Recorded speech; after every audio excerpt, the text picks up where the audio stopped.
സഹിച്ചു മടുത്തു, ഇനി വയ്യ. ഭയമില്ലാതെ ജീവിക്കാൻ വേണ്ടി, ജീവന്റെയും സ്വത്തിന്റെയും സംരക്ഷണത്തിന് വേണ്ടി ഒരു ജനത തെരുവിലിറങ്ങി. ഈ 10-25 വർഷങ്ങളായിട്ട് നമ്മൾ ഇത് അനുഭവിക്കുന്നതാണ്, വന്യമൃഗങ്ങളെ കൊണ്ടിട്ട് ശല്യങ്ങൾ. ഇപ്പോഴൊരു 10 വർഷത്തോളമായിട്ട് ആളുകളെ കൊല്ലാൻ തുടങ്ങിയിരിക്കുന്നു. നമുക്കിത് സഹിക്കാൻ പറ്റിയല്ല. നാളെ എനിക്കോ എന്റെ മക്കൾക്കോ ആണ് ഇത് വരുന്നെങ്കിൽ അതുകൊണ്ട് നമ്മൾ ഇന്ന് ധീരതയോടുകൂടി ഇതിനൊരു പരിഹാരം ഉണ്ടാവുന്നതോടെ വരെ പൊരുതും. പിള്ളേരെയൊക്കെ എന്ത് തരത്തിലാണ് ഞങ്ങൾ സ്കൂളിൽ വിടുന്നത്? സ്കൂളിന്റെ അവിടെയൊക്കെ കടുവയാണെന്നാണ് പറയുന്നത്. അപ്പൊ ഇതിനൊരു പരിഹാരം കണ്ട മാത്രമേ ഞങ്ങൾക്ക് ഇവിടുന്ന് തിരിച്ചു പോകത്തുള്ളൂ. ഇത്രയും പ്രതിഷേധങ്ങളൊക്കെ ഇവിടെ ഉണ്ടായിട്ടും ഈ കടുവേനെ ഒന്ന് പിടിക്കാനായിട്ട് ഇവിടെ ആരും തയ്യാറാകുന്നില്ല. വാഗ്ദാനങ്ങളും ഉറപ്പുകളും കേട്ട് കാതു തഴമ്പിച്ചു. ജനങ്ങളുടെയും വന്യജീവികളുടെയും സംരക്ഷണത്തിന് ചെലവാക്കിയ കോടികളുടെ കണക്കുകൾ കേട്ട് മരവിച്ചു.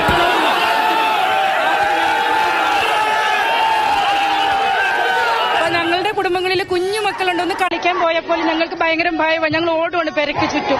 അവിടെ കുഞ്ഞുങ്ങളെ എവിടെ അത്ര സുരക്ഷിതയില്ലാത്തൊരു ജീവിതത്തിലേക്കാണ് ഞങ്ങൾ പോകുന്നത്. അപ്പം ഞങ്ങൾക്ക് എന്നതായാലും ഈ വന്യമൃഗങ്ങളിൽ നിന്ന് സംരക്ഷണം പറഞ്ഞാൽ പോരാ, ഉറപ്പാണ് ഞങ്ങൾക്ക് ആവശ്യമുള്ളത്. എനിക്ക് ഭയങ്കര പേടിയായി. ഞങ്ങളെല്ലാം കർഷകരല്ലേ, ഭയങ്കര ഇതിലായി ബുദ്ധിമുട്ടിലായേക്കുവാണ്. ഇതിനൊരു പരിഹാരം വേണം എന്തായാലും. ഞങ്ങൾക്ക് വയനാടൻ ജനതയ്ക്ക് എങ്ങോട്ടും മാറി താമസിക്കാൻ പറ്റത്തില്ലല്ലോ. വയനാട്ടുകാരുടെ മണ്ണല്ലേ ഇത്. പരിഹാരം മാത്രം അകലെ, ദുരിതം മാത്രം അരികിൽ.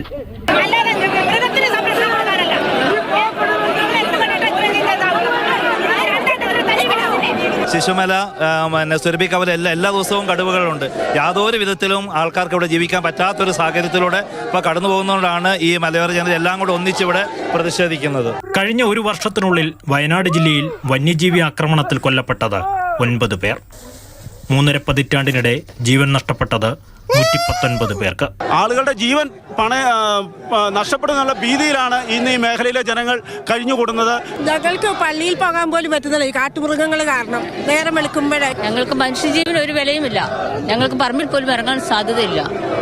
ഇതിൽ നിന്നൊരു മുക്തി വേണം. 26 തദ്ദേശ സ്ഥാപനങ്ങളിൽ 20ഇടവും വന്യജീവി ആക്രമണം ഉണ്ടാകുന്ന മേഖല. വടാനക്കപ്പാൽ ഭാഗത്ത് കടുവ വന്നിട്ട് ഇപ്പോൾ കുട്ടികൾക്ക് സ്കൂളിൽ പോകാനോ അതിനൊന്നും പറ്റുന്നില്ല. ഇപ്പൊ കാടും നാടും വേറെ തിരിച്ചെടുത്തിരിക്കണം. കൂലിപ്പണിക്കാർക്ക് പണിക്ക് പോകാൻ പോലും പറ്റാത്ത അവസ്ഥയായി, പറമ്പിൽ പേടിച്ചിട്ട്. ഇതിനൊരു തീരുമാനം നടപടി എടുക്കണം. കാട്ടാനയും കടുവയും പുലിയും കാട്ടുപന്നിയും കരടിയും ഭീഷണി.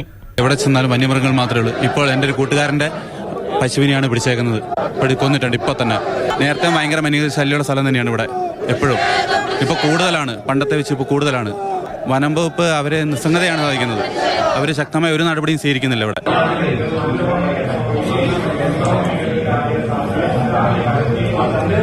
അജീഷിനെ കാട്ടാന ചവിട്ടിക്കൊന്നിട്ട് ഇന്നേക്ക് ഒരാഴ്ച. കാട്ടാനയുടെ ആക്രമണത്തിൽ മരിച്ച രണ്ടാമത്തെ ആളുടെ മൃതദേഹമാണ് ഇന്ന് വയനാട്ടുകാർ കണ്ടത്. കരഞ്ഞ് കരഞ്ഞ് കണ്ണീർ വറ്റിയിരിക്കുന്നു. നിസ്സഹായതക്കുള്ളിൽ നുരഞ്ഞു പൊങ്ങുകയാണ് രോഷം. വനം വകുപ്പിനോട്, സർക്കാരിനോട്, ജനപ്രതിനിധികളോട്, മനുഷ്യജീവന് വില കൽപ്പിക്കാത്ത സംവിധാനങ്ങളോടല്ല.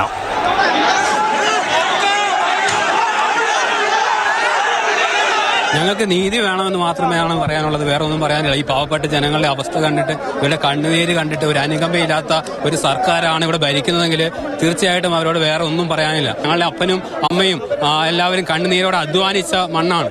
ആ മണ്ണ് ജീവിക്കാനുള്ള ഒരു അനുവാദം വേണമെന്ന് മാത്രമേ ഞങ്ങൾക്ക് പറയാനുള്ളൂ. കുറുവാദ്വീപിലെ ഇക്കോ ടൂറിസം ജീവനക്കാരൻ പോളിനെ ഇന്നലെയാണ് കാട്ടാന ചവിട്ടിയത്. രക്ഷപ്പെടാനുള്ള ഓട്ടത്തിനിടെ കമഴ്ന്നു വീണ പോളിനെ പിന്നാലെ എത്തിയ കാട്ടാന ചവിട്ടി. വാരിയെല്ല് തകർന്നു. രാവിലെ 9:30 മാനന്തവാടി ആശുപത്രിയിൽ പ്രാഥമിക ചികിത്സ. കോഴിക്കോട് മെഡിക്കൽ കോളേജ് ആശുപത്രിയിൽ എത്തിച്ചപ്പോഴേക്കും 3 മണി. ചികിത്സ വൈകിയെന്ന കുടുംബത്തിൻ്റെ പരാതി കൂടി കേട്ടപ്പോൾ ഓരോ മനുഷ്യൻ്റെയും ഉള്ളുപൊള്ളി.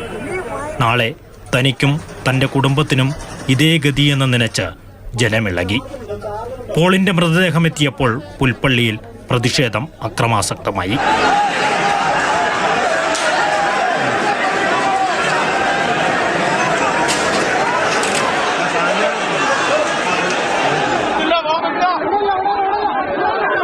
ജനങ്ങൾക്ക് നേരെ പോലീസ് ലാത്തിച്ചാർജ് നടത്തി.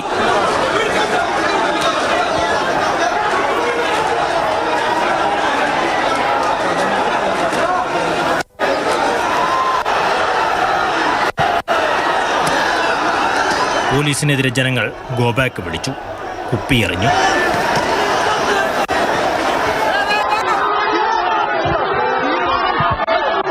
ജനരോഷം ജനപ്രതിനിധികൾക്കെതിരെയായി. MLA-മാരായ ടി സിദ്ദിഖിനെയും IC ബാലകൃഷ്ണനെയും തടഞ്ഞുവച്ചു. സ്ഥലം MP എവിടെ? 2 പേർ മരിച്ചിട്ടും കാലുകുത്താത്ത വനം മന്ത്രി എവിടെ?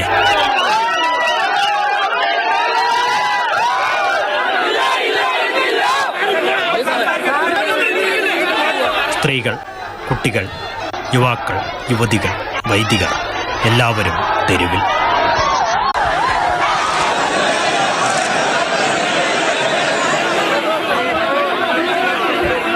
രോഷാകുലരായ ജനക്കൂട്ടം വനംവകുപ്പിന്റെ ജീപ്പ് വളഞ്ഞു. ടയറിന്റെ കാറ്റഴിച്ചു വിട്ടു. ജീപ്പിനു മുകളിൽ റീത്ത് വെച്ചു.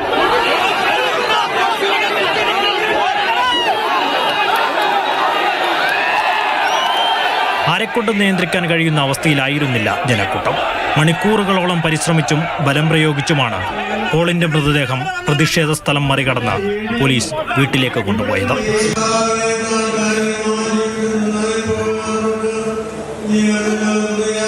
നഷ്ടപരിഹാരമായി കുടുംബത്തിന് 50 ലക്ഷം, ഭാര്യയ്ക്ക് സ്ഥിരം സർക്കാർ ജോലി, മക്കളുടെ വിദ്യാഭ്യാസം സർക്കാർ ഏറ്റെടുക്കൽ, കടബാധ്യതകൾ എഴുതിത്തള്ളൽ എന്നീ ആവശ്യങ്ങളാണ് ജനങ്ങൾ ഉയർത്തുന്നത്. കഴിഞ്ഞയാഴ്ച മരണപ്പെട്ട അജീഷിന്റെ കുടുംബത്തിനും പോളിന്റെ കുടുംബത്തിനും സർക്കാർ അനുവദിച്ചിരിക്കുന്ന നഷ്ടപരിഹാരം 11 ലക്ഷം രൂപയാണ്.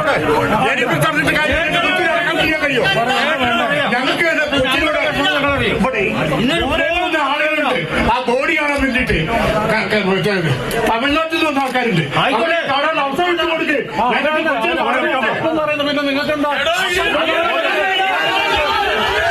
ഭയമില്ലാതെ വീട്ടിൽ കിടന്നുറങ്ങാനും പേടിക്കാതെ വഴി നടക്കാനും കഴിയാതെ ജീവിക്കുകയാണ് വയനാട്ടിലെ മനുഷ്യർ.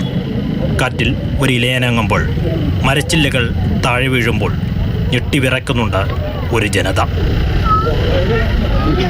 News desk, Mathrubhumi news.